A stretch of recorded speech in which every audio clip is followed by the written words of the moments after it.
Alaikum warahmatullahi wabarakatuh. Jamani, hapa tuko katika maeneo ya Kisiwa Panza. Kama unavyoona wananchi wamejitahidi kuwajengea maji ili asende kwenye makazi ya watu, lakini kama unavyoona bado maji hayajakubali kabisa. Ni maji yanakuwa ni mingi, yanaenda katika makazi ya watu. Kwa hiyo watu wa Kisiwa Panza wanahitaji msaada. Kama unavyoona watu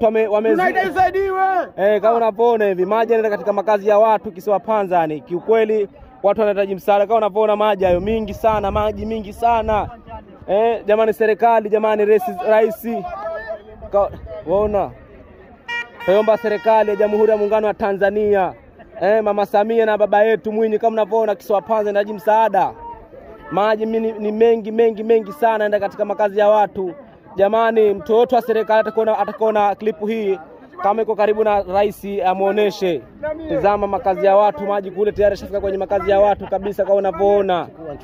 Serikali na kijana kama vijana unavyoona wamejitolea wa kufanya msaada maskini. Jamani, maji mengi sana, tunahitaji msaada serikali jamani. Asanteni.